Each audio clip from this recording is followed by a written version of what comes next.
और चलिए आगे बढ़ते हुए बात अब रूस यूक्रेन जंग की कर लेते हैं, जिसमें नया मोड़ आया है। जेलेंस्की की सेना ने रूस पर स्टॉर्म शैडो मिसाइल से हमला कर दिया। इस हमले में रूस का एक बड़ा जनरल मारा गया है। तो वहीं कुर्स्क में रूस की ओर से लड़ रहे नॉर्थ कोरिया के 500 सैनिकों के भी मारे जाने की खबर है। जिस तरह से पिछले 10 दिनों में यूक्रेन ने रूस के खिलाफ कड़ा और बड़ा रुख अख्तियार किया है, उससे जंग का दायरा बढ़ सकता है। इसमें कई देश भी झुलस सकते हैं और क्या कुछ हो सकता है, रिपोर्ट आपको बताएगी।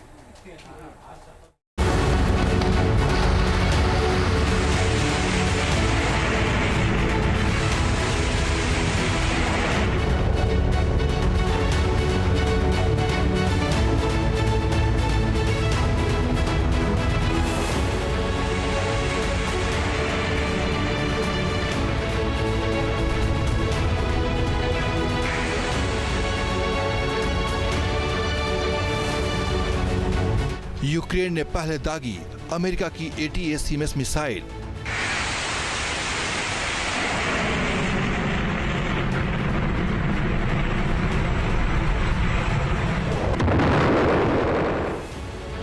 और अब ब्रिटेन के स्टॉर्म शैडो मिसाइल दागकर किया विध्वंसक प्रहार।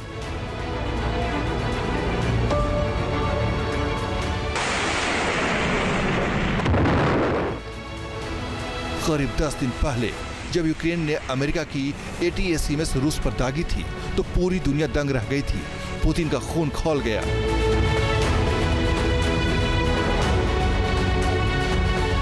जिसके बाद पुतिन ने यूक्रेन के निप्रो शहर पर ओरेशनिक मिसाइल से हमला करके नाटो को टेंशन में डाल दिया,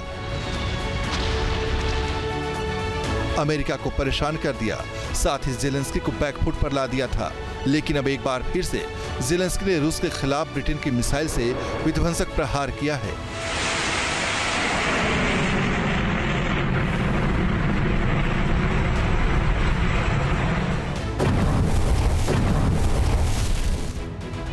यूक्रेन ने ब्रिटेन की स्टॉर्म शैडो मिसाइल से रूस पर हमला किया। यूक्रेन का यह हमला कुर्स्क इलाके में किया गया, जहां पर नॉर्थ कोरिया के सैनिक यूक्रेन के खिलाफ मोर्चा खोले हुए हैं।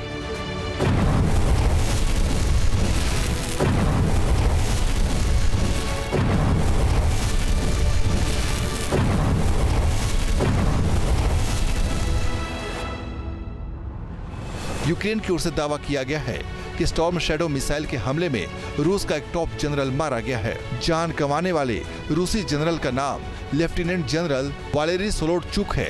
रूस के 18 सैनिक भी मारे गए हैं, साथ में 500 उत्तर कोरियाई सैनिक भी ढेर हो गए। यूक्रेन की ओर से दावा किया गया है कि उत्तर कोरिया के तानाशाह किम जोंग उन के कुछ जनरल भी घायल हुए हैं। स्टॉर्म शैडो बेहद ही विनाशकारी मिसाइल है। ये मिसाइल 250 किलोमीटर तक अपने दुश्मनों को तलाश कर मारती है। बताया जा रहा है कि यूक्रेन ने कुल 12 स्टॉर्म शैडो मिसाइलें रूस पर दागी। यूक्रेन ने लड़ाकू विमान से स्टॉर्म शैडो मिसाइल रूस पर दागी थी। स्टॉर्म शैडो मिसाइल आवाज की रफ्तार के करीब उड़ती है। ये जमीन को छूते हुए नीचे गिरती है और अपने हाई विस्फोटक वॉरहेड से विध्वंसक तबाही मचाती है। जहां ये मिसाइल गिरती है उस इलाके का सर्वनाश तय है।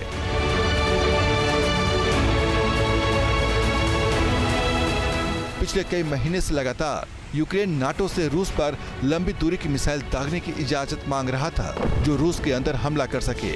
और जब उसे अमेरिका ने परमिशन दी तो उसने रूस पर हमला भी शुरू कर दिया। और यही वजह है कि जानकार बता रहे हैं कि रूस और यूक्रेन का युद्ध अब और भी विध्वंसक हो सकता है और इसकी तपिश में कई और देश झुलस सकते हैं।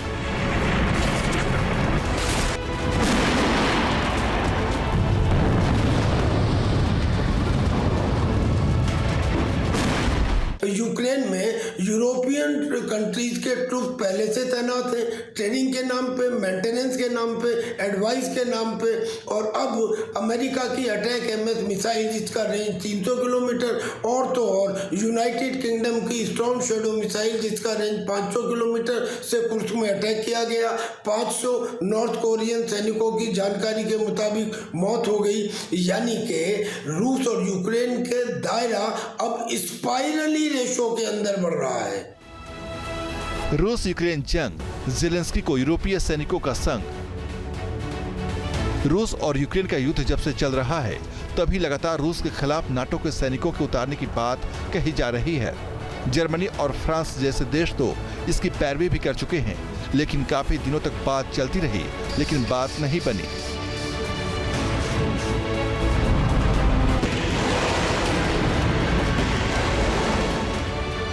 लेकिन जब नॉर्थ कोरिया ने रूस में अपने सैनिक भेजे तो सारा समीकरण बदल गया और अब कहा जा रहा है कि यूरोपीय सैनिक ज़ेलेंस्की की ओर से जंग मैदान में कूद चुके हैं।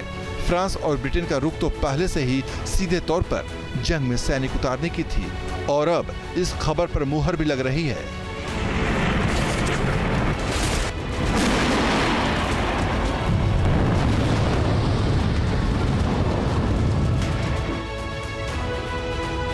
रूस की ओर से दावा किया गया है कि उसकी सेना ने कुर्स्क के क्षेत्र में यूक्रेन की ओर से लड़ रहे एक ब्रिटिश नागरिक को पकड़ा है।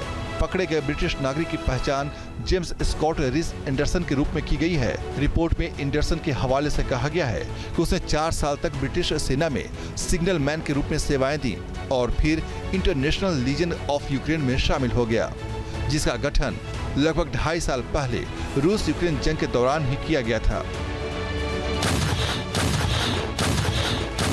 हालांकि अभी इस खबर पर यूक्रेन की ओर से कुछ भी क्लियर नहीं किया गया है, लेकिन एक बात तो तय है कि रूस और यूक्रेन जंग में जो हालात बन रहे हैं उससे ये द्वंद्व महायुद्ध में बदलने वाला है,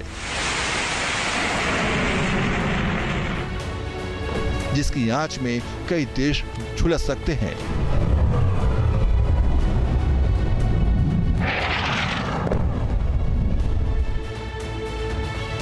टीम न्यूज नेशन।